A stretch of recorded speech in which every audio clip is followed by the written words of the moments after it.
But दीदी को समझ में आ रहा था और इसके बाद से दीदी को लगने लगा कि रूम में वो अकेली नहीं है, उसके साथ कोई ना कोई है और उसको पता था कि वो कौन है। वो राहुल के प्रेजेंस फील कर पाती थी और उनको पता चला कि राहुल ने पिछली रात को ही सुसाइड अटेम्प्ट कर लिया था। गाइस, उसने बताया हम सबको कि मुझे गेस्ट के अंदर राहुल दिखा है। मतलब मेरी दीदी को एग्जैक्टली यही सुना गया। हेलो एनएस फैम, आज की वीडियो में मेरे साथ मेरी कजिन सिस्टर फिर से आ गई है इसी के लाइफ की एक रियल हॉरर इंसिडेंट शेयर करने। तो आप लोगों को शायद पता है या नहीं, मुझे नहीं पता, बट एस्ट्रोलॉजी में ये भी माना जाता है कुछ राशि ऐसी भी होती है जो ये पैरानॉर्मल एक्टिविटीज और जो आत्मा की प्रेजेंस फील कर पाते हैं। यस, बहुत सारे लोग ऐसे होते हैं गाइस जिनको ना मतलब समझ में आता है, वो बहुत सेंसिटिव होते हैं इन सब चीजों के बारे में एंड उन लोगों को अनईजी सा फील होता है जब भी ऐसा कुछ आसपास में हो। मेरा राशि भी हल्का है तो इसलिए मुझे ये सब थोड़ा होता है। जिन लोगों को ये सब चीजें ज्यादा फील होता है तो इसने लाइफ में बहुत सी ऐसी चीजें फील करी हुई है। अगर आप लोग सुनना चाहोगे इसके इंसिडेंट्स, मतलब इसके एक्सपीरियंस, देन आप कमेंट करना। मुझे अभी गूज़बम्स आ रहा है क्योंकि इसके इतने भयानक वाले एक्सपीरियंसेस है कुछ। एंड ये जो इंसिडेंट है ना, इसके बारे में मुझे ऑलरेडी पता है, मैं भी जानती हूँ ये इंसिडेंट, क्योंकि मतलब एक्चुअली इस इंसिडेंट के बारे में हमारे घर में हर कोई जानता है। हाँ, आस पड़ोस में जो है हर कोई जानता है, रिलेटिव्स सबको पता है। हाँ, क्योंकि ये इंसिडेंट ना बहुत ज्यादा भयानक हो गया था एक टाइम पर एंड हम सभी बहुत ज्यादा डर गए थे। बहुत मुश्किल से ये ठीक हुआ था, तो मैंने सोचा कि ये स्टोरी बताए तो अच्छा है, क्योंकि इसने बहुत करीब से इसको होते हुए देखा है। लिटरली यार बोलने में डर लग रहा है मुझे, और मेरे साथ खुद हुआ है ये। तो आज का जो रियल इंसिडेंट है उसको स्टार्ट करते हैं। ओके, ये इंसिडेंट हुआ था मेरे अंकल की बेटी के साथ। ठीक, मतलब इसके पापा के बड़े भैया की बेटी के हाँ, साथ। नाम बता दो? बता सकते हो क्योंकि हर किसी को ऑलरेडी पता है। तो उसका नाम है रानी। जब वो कॉलेज में पढ़ती थी उस टाइम का है ये स्टोरी। तुम स्कूल में थी तब? हाँ, मैं स्कूल में थी, मतलब मैं बहुत छोटी थी उस टाइम। अभी तो उसकी शादी भी हो गई है। तो जब वो कॉलेज में पढ़ती थी बहुत खूबसूरत दिखती थी। ओके, अभी भी खूबसूरत है। तो बहुत सारे लड़के उसके पीछे थे पड़े, और उसके अंदर एक बंदा था जो कि उसका बेस्ट फ्रेंड था। बोलना नहीं चाहिए बट उसका लुक उस हिसाब से अच्छा नहीं था उतना। तो वो लड़का बहुत अच्छा था, मेरे दीदी का बहुत हेल्प भी करता था। वो कभी कभी मेरे घर पे भी आया था। पता चलता था गाइस कि वो मेरी दीदी को लाइक करता है, ठीक है, बट मेरी दीदी उसको भाव नहीं देती थी। उसने कभी बोला भी नहीं था कि वो लाइक करता है ना? नहीं। कुछ दिन बाद मेरे दीदी का ही कॉलेज का एक लड़का जो है वो उसको प्रपोज कर दिया और उसने हाँ भी कर दी। वो बहुत हैंडसम सा लड़का था, ठीक है। मेरी दीदी रिलेशनशिप में जाने के बाद उसके बेस्ट फ्रेंड को बहुत बुरा लगा ये चीज, जो कि उसका नाम अभी के लिए राहुल मान लेते हैं। राहुल को बहुत बुरा लगा वो इंसिडेंट कि उसने उसको हाँ कर दिया, और वो ये मान ही नहीं पा रहा था कि वो जिससे प्यार करता है वो किसी और का हो जाए। तो इसलिए उसने भी मेरी दीदी को प्रपोज कर दिया कॉलेज में सबके सामने। और मेरी दीदी ऑलरेडी एक रिलेशनशिप में गई थी तो इसलिए उसने ना कर दिया, मना कर दिया। सारे फ्रेंड ने वो चीज देखा और वो सारे मिलके उसको चिढ़ा रहे थे। और उसके बाद मेरी दीदी ने भी उसका इंसल्ट कर दिया सबके सामने। तुमने कभी अपना चेहरा शीशे में देखे हो? तुम कहा, मैं कहा, तुम ये कैसे कर सकते हो ये सब। और वो कॉलेज से आके भी हम सब भाई बहनों को यही कह रही थी कि पता है राहुल ने मेरे को ऐसा प्रपोज कर दिया सबके सामने, वो खुद को क्या समझता है। कहा मैं, कहा मेरा लेवल, कहा उसका लेवल, हमारा तो लेवल ही मैच नहीं करता। हाँ। और हम लोगों को भी बुरा लग रहा था सुनने में। तो सोचो गाइस कि उस लड़के को कितना ज्यादा बुरा लगा होगा। मतलब कॉलेज में हर किसी के सामने उसका तो मजाक ही बन गया था गाइस। तो उस इंसिडेंट के बाद मेरी दीदी ने उसको पूरा इग्नोर करना स्टार्ट कर दिया, और जो कॉलेज के जो स्टूडेंट्स थे वो भी उसको टॉन्ट करने लगे। और कुछ दिन बाद से वो लड़का अचानक एकदम चेंज सा हो गया। फिर वो ना जाके एकदम लास्ट बेंच पे बैठता था, किसी से बात नहीं करता था, अपनी ही दुनिया में रहता था। और वो लास्ट बेंच पे बैठ के फिर दीदी को ऑल टाइम घूरता रहता था। मेरी दीदी उसे इग्नोर करती थी तो उतना नोटिस भी नहीं किया। दीदी के जो फ्रेंड्स थे वो उसको आके कहने लगे कि राहुल तेरी तरफ देख के कुछ बिड़बिड़ाता भी है। और फिर मेरी दीदी ने भी नोटिस किया कि हाँ, वो सिर्फ देखता नहीं था, वो बिड़बिड़ाता भी था, और वो बहुत ज्यादा अजीब भी लगता था। तो फिर एक दिन रानी दी ने सोचा कि वो राहुल से बात करेंगी। उसको भी बुरा लग रहा था कि उसका बेस्ट फ्रेंड अभी ऐसा अजीब सा हो गया है, अजीब बिहेव कर रहा है। उसी के वजह से शायद उसे भी लगा कि मैंने बहुत गलत कर दिया इसके साथ इतना मिसबिहेव करके। तो एक दिन कॉलेज में दीदी ने राहुल को अकेले में बुलाया। फिर जो क्लास में उसने बुलाया था राहुल को, वो क्लास पूरा खाली था। मेरी दीदी ने उसको कहा कि क्यों कर रहा है तू ऐसा, तू मेरा अच्छा फ्रेंड था, मैं तो तेरे साथ ऐसा करना भी नहीं चाहती थी, तो फिर तू क्यों कर रहा है ऐसा। राहुल ने कुछ नहीं कहा, बस मेरी दीदी की तरफ देखा, और अचानक राहुल ने मेरी दीदी का हाथ पकड़ लिया बहुत टाइट से। और वो मेरी दीदी का हाथ पकड़ के कैसा अजीब सा बोल रहा था, मतलब पता नहीं कौन से लैंग्वेज में वो मतलब मंत्र टाइप का कुछ पढ़ रहा था। हमारी दीदी को भी कुछ समझ में नहीं आया कि वो क्या पढ़ने की कोशिश कर रहा था, पर वो बहुत डर गई थी। फिर उसने बहुत जोर से चीखा। फिर जो उसका फ्रेंड था, उसका बॉयफ्रेंड भी आया उस टाइम पे, और सारे राहुल के ऊपर बहुत गुस्सा हो गए थे। सारे मिलकर उसको बहुत पीटा। मतलब हर कोई सोच रहा था कि वो दीदी का हाथ पकड़ के कुछ और ही करने की कोशिश कर रहा था। हाँ, सबके सामने उसका और भी ज्यादा बेइज्जती हो गई। वो बहुत खुद को नीचा फील कर रहा था उस टाइम पे। एंड इसके बाद से वो कॉलेज में आना ही बंद कर दिया इस सब चीजों के चक्कर में। तो ऐसे ही कुछ दिन बीत गया और राहुल कॉलेज भी नहीं आता था, दीदी को कॉल भी नहीं करता था, तो मतलब बातचीत बंद हो गया था। तो दीदी भी राहुल के बारे में ऑलमोस्ट भूल सी गई। बट जो दीदी की रूम थी वो ग्राउंड फ्लोर में थी और मेरा जो रूम था वो ऊपर का फ्लोर में था, फर्स्ट फ्लोर में। और रात को उस रूम में मेरी दीदी अकेली सोती थी और ऐसे ही एक दिन रात को वो सो गई थी, अचानक उसको राहुल की आवाज सुनाई दी। मतलब मेरी दीदी को एग्जैक्टली यही सुनाई दिया, ए रानी रानी, ए रानी रानी। मतलब ऐसा लग रहा था कि वो राहुल का आवाज तो है, बट वो आवाज थोड़ा ना बदला बदला हुआ लग रहा था, थोड़ा अजीब। तो उसने यही सोचा कि हो सकता है कि राहुल फिर से उसे तंग करने के लिए घर के सामने आ गया है। और वो आवाज आया था दीदी के खिड़की के उस पार से। तो वो गुस्से से उठी और वो जाके गुस्से से ना खिड़की खोला। एंड गाइस, खिड़की खुलते ही ना उसे वहाँ पे कोई भी इंसान नहीं दिखा, बट वो जगह पे एक कौवा बैठा हुआ था। वो कौवा खिड़की खोलने के तुरंत बाद वहाँ से उड़ गया और वो कौवा ना अजीब तरह से का करते हुए वहाँ से उड़ के गया था। ज्यादातर गाइस बोला जाता है कि कौवा अगर किसी भी जगह पे रात को आता है ना तो वो अपशगुन माना जाता है। और उसे इस बात पे मतलब कोई डर नहीं लगा, उसको गुस्सा आ गया था कि वो ऐसे क्यों कर रहा है वो लड़का। और वो सुबह उठी और फिर मेरे पास आके कही, यार तूने सुना कल रात को राहुल आया था? फिर मैंने कहा नहीं, मुझे कोई आवाज ही नहीं आया। फिर उसने कहा कि तुझे सुना ही नहीं दिया, वो इतने जोर से मेरे को बुला रहा था। और वो इतनी गुस्से में थी कि वो कॉलेज में जाके उसका बॉयफ्रेंड को भी बता दिया कि राहुल आया था रात को, ऐसे घर के सामने जोर जोर से मेरा नाम बुला रहा था। और उसके बॉयफ्रेंड को भी बहुत गुस्सा आया। फिर उसके बॉयफ्रेंड ने कुछ फ्रेंड्स को लेके राहुल के घर में चला गया था और वहाँ पर जाकर ही उन लोगों को बहुत बैड न्यूज सुनाई दिया और उनको पता चला कि राहुल ने पिछली रात को ही सुसाइड अटेम्प्ट कर लिया था एंड वो मर चुका था। तो ऐसा हो ही नहीं सकता था कि वो रात में आए और मेरी दीदी को बुलाए। राहुल की मम्मी ने उन लोगों को राहुल के रूम में बैठने के लिए बोला। एंड जब वो लोग राहुल के रूम में गए ना, मतलब बोलने में भी मुझे डर लग रहा है गाइस, रूम के 4 दीवार होते हैं ना, चारों वॉल्स में ना अजीब अजीब चीजें लिखा हुआ था। सिर्फ वॉल पे ही नहीं, फ्लोर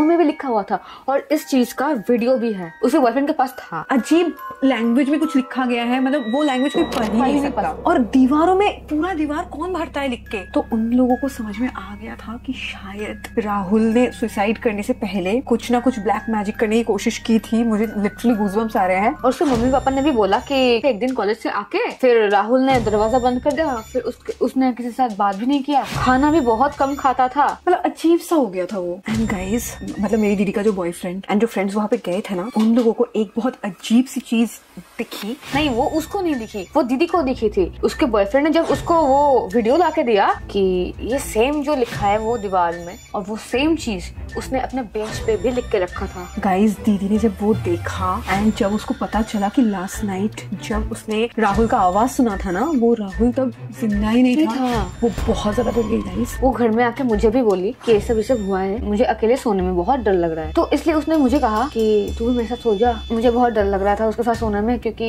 ऐसे होता है ऑब्वियसली। हाँ, मेरे साथ ना हो जाए ऐसा कुछ। फिर भी मैं क्या ही करूँ, उसने इतना रिक्वेस्ट किया, मैं फिर उसके साथ सोने चली गई। फिर उस रात हम सोए एक साथ और रात में मेरी अजीब सी एक आवाज सुन के नींद खुली। फिर मैंने देखा मेरी दीदी ना ऐसे कांप रही है सो के, मतलब तुम्हारे पास ही सो के वो कांप रही थी ना? कांप रही है और कुछ कहने की कोशिश कर रही है जो कि उसके मुंह से निकल नहीं रही। मतलब अजीब सा आवाज निकल रहा था ना। हाँ, कैसे काइंड ऑफ, मतलब वो बोल नहीं पा रही थी, वो बोलने की कोशिश कर रही थी कुछ। फिर ना मैंने उसे ऐसे बहुत जोर के धक्का लगा के उसको उठाया कि क्या हुआ। वो ऐसे झट से उठी और फिर मेरे तरफ देखा और मुझे लगा कि वो शायद पॉजिटिव हो चुकी है। मैंने ऐसे झट से गई, सबको बुलाया कि घर में चलो कुछ हुआ है। फिर सब आए। फिर मैं ऐसे कही कि दीदी ऐसे ऐसे कर रही थी, कुछ शायद हुआ है उसके साथ। फिर मैं ऐसे दीदी को कहा कि अब देख यार, बोल दे, टाइम आ गया, सबको बोल दे, सच बोल दे। फिर उसने बताया कि उस रात को उसको स्लीप पैरालिसिस हुआ था। गाइस, हम सब ने, मतलब सारे घर वालों ने जब पूरा वो स्टोरी सुना ना, मतलब वो फैल गया था ऐसा। हाँ, पूरा फैल गया था। फिर ना दीदी के पापा, मतलब हमारे अंकल ने उनको एक मस्जिद में लेके गए और मस्जिद में जो पीर बाबा रहते हैं ना, उन्होंने दीदी को एक ताबीज पहनाई और उन्होंने ये भी बोल दिया था कि जब तक ये ताबीज दीदी पहन के रहेंगी तब तक कोई भी आत्मा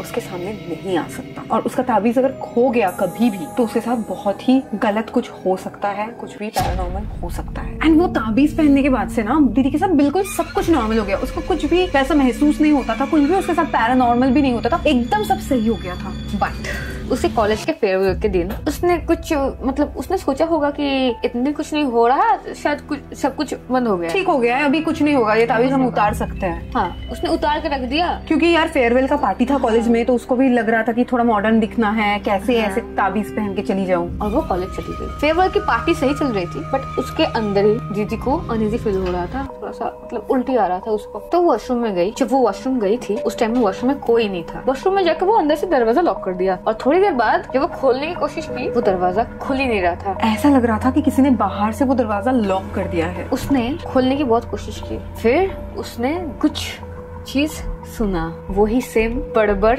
जो कि राहुल करता था, जिसने मतलब जो बड़बड़ वो उसके हाथ पकड़ के किया था ना, क्या था वही सेम चीज। और इसके बाद ना वो मतलब उसको इतना ज्यादा डर लग रहा था कि वो बाथरूम में ही सेंसलेस होके गिर गई। कुछ देर बाद जब दीदी के सारे फ्रेंड्स ढूंढ रहे थे कि रानी कहाँ गई, तब वो लोग ढूंढते ढूंढते बाथरूम में गए।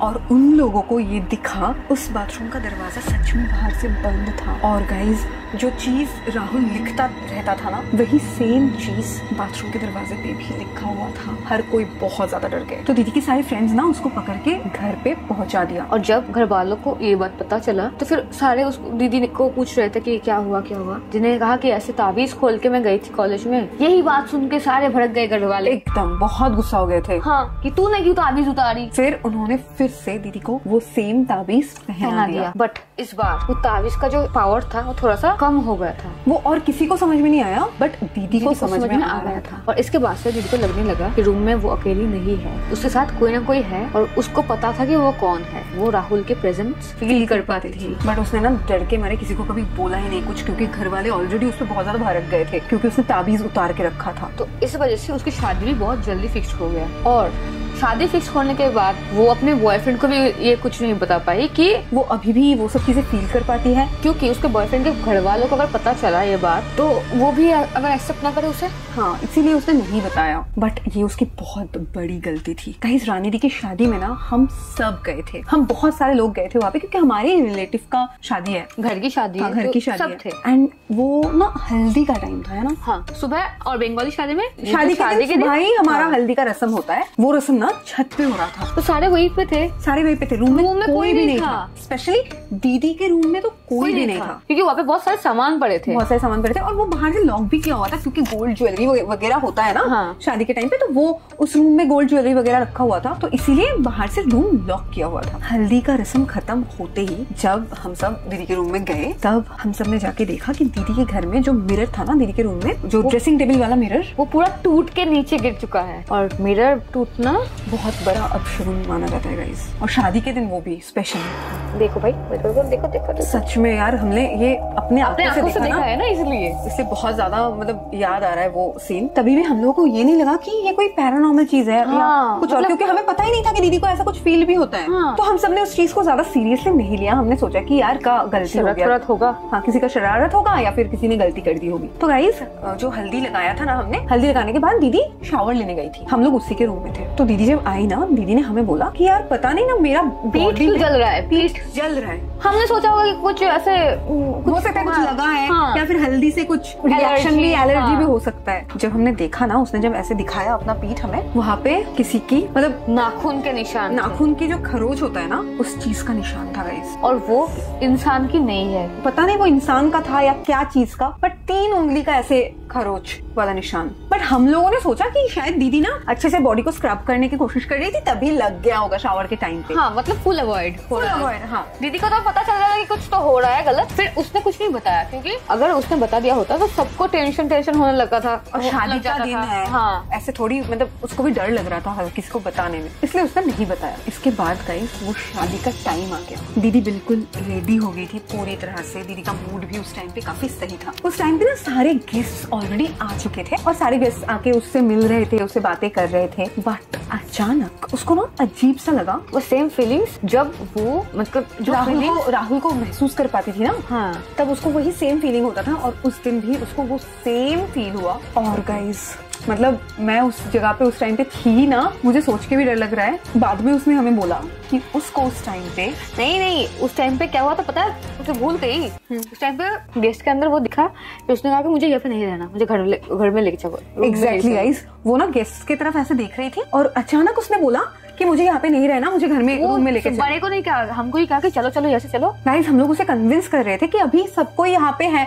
तुम यहीं पे रहो, बट वो बोलने लगी कि नहीं मुझे बहुत अजीब सा महसूस हो रहा है, बहुत अजीब लग रहा है बॉडी में, थोड़ा मतलब अनईजी फील हो रहा है, तो मुझे अभी लेके चलो रूम में, लेके चलो एसी में, ये वो ठीक है। वो बोलने लगी तो हम लोग भी उसका बात मान लिए एंड उसको रूम के अंदर लेके गए एंड हम लोग पूरा टाइम उसके साथ थे। वो अकेली बिल्कुल भी नहीं थी। गाइस रूम में जाने के बाद जब बड़े आए थे पूछने के लिए कि तुम स्टेज पे क्यों नहीं गई, तुम रूम में क्यों बैठी हो, गाइस उसने बताया हम सबको कि मुझे गेस्ट के अंदर राहुल दिखा है। मतलब हमने ऐसा कहा कि तूने कुछ और ही देख लिया होगा, ऐसा कैसे हो सकता है? ये शायद हो सकता है कि तुमने गलत देख लिया हो। वहम हो सकता है। हाँ। बट वो बहुत ज्यादा श्योर थी कि उसने गेस्ट्स के बीच में ना राहुल को देखा था। एंड गाइस मैं आपको बता दूं कि जब से उसके साथ ऐसे पैरानॉर्मल एक्टिविटीज हो रहे हैं तब से कभी भी उसने बहुत बार राहुल का आवाज सुना, उसने फील किया कि कोई वैसा है, दिखा कभी नहीं दिखा था उसे राहुल। ये फर्स्ट टाइम था कि उसको दिखा और वो बहुत ज्यादा डर गई थी गाइस। बट घर वालों ने बोला कि देखो ऐसा मतलब अगर हुआ भी है, मन का वहम है। हाँ मन का वहम है, तो तुमने ताबीज ऑलरेडी पहन के रखा है तो ऐसा तो कुछ हो नहीं सकता तुम्हारे साथ, तो तुम शादी में जाओ, सब कोई है। अभी अगर तुम मना कर दोगे कि शादी नहीं करना है तो बहुत बड़ा एक तमाशा हो जाएगा हर किसी के बीच में, तो तुम जल्दी से शादी में जाओ। फिर शादी होने के बाद हम फिर से जाएंगे उस मस्जिद में जहाँ पे पहले गए थे। तो गाइस ये सुनने के बाद दीदी गई शादी के मंडप पे, दीदी का शादी हो गया। फिर भी वो कह रही थी कि उसको कभी कभी नजर आ रहे थे राहुल। सच में वो मतलब कभी कभी ना शादी चलते चलते वो ऐसे कांप रही थी, मतलब डर रही थी बहुत ज्यादा, इधर कभी उधर कभी सीधे, मतलब कुछ तो देखा। वो कंसंट्रेट तो बिल्कुल नहीं कर पा रही थी और वो खुश भी नहीं लग रही थी गाइस। मतलब शादी के दिन तो हर कोई लड़की खुश रहती है ना कि उसकी लाइफ का एक बहुत स्पेशल डे है, बट दी बिल्कुल भी खुश नहीं लग रही थी। एंड शादी कंप्लीट होने के बाद वो अपने हस्बैंड को ही बता दिया क्योंकि उसको पता ही था। उस दिन रात को कोई भी दी को एक सेकंड के लिए भी अकेला नहीं छोड़ा। दीदी के साथ हमेशा हर कोई था। अगर दीदी वॉशरूम में भी जा रही थी ना तो भी हम लोग जा रहे थे उसके साथ। वैसे भी शादी की रात को कोई सोता नहीं है और हम लोगों ने भी पूरा रात बिल्कुल नहीं सोया। सुबह होते ही मतलब एकदम अर्ली मॉर्निंग जो पहला अजान होता है, हाँ, उसी टाइम पे घर के जो बड़े लोग थे ना, मतलब अंकल और भी कोई था, मुझे अभी इस वक्त याद नहीं है कि कौन कौन एग्जैक्टली गया था दीदी के साथ, बहुत पहले की बात है। हाँ, तो वो लोग दीदी को लेके मस्जिद चले गए और वहां से वापस आने के बाद दीदी ने हमें ये बताया कि पीर बाबा ने उनको एक नया ताबीज दिया है और उसने ये कहा था कि जो पहला ताबीज था उसने ऐसे खोल दिया ना तो उसका जो पावर है वो कम हो गया था, इसके लिए वो फील कर पा रही थी, उसको नजर आने लगा था वो। बट राहुल कुछ कर नहीं पा रहा था, मतलब राहुल का आत्मा दी को कोई भी हार्म नहीं कर पा रहा था। काफी हद तक उस ताबीज ने दी को बचाया एंड फिर से नया ताबीज जो दीदी को दिया गया ना वो दीदी अभी भी पहनती है। हाँ, उसके फैशन का चक्कर एकदम छूट गया। मतलब वो बोल दिया है पीर बाबा ने कि वो कभी भी मत उतारना, चाहे कुछ भी हो जाए। हाँ, अभी सब सॉर्टेड है, सब कुछ ठीक है, सब ठीक है, एकदम परफेक्ट हैप्पी लाइफ है उसका तो बच्चे भी है अभी। तो गाइज आप लोग भी प्रे करना कि दीदी ऐसे ही खुशी रहे, खुशी रहे। हाँ, एंड आपके लाइफ में, आपके जान पहचान में किसी के साथ अगर ऐसा कुछ हुआ है देन हमारे साथ ऐसे शेयर करो। हाँ, मतलब अभी ये स्टोरी बोलने के बाद भी गाइस डर लग रहा है ना, सोना भी है, सोने में भी डर लगेगा है ना। लाइट जला के सोएंगे सच्ची में।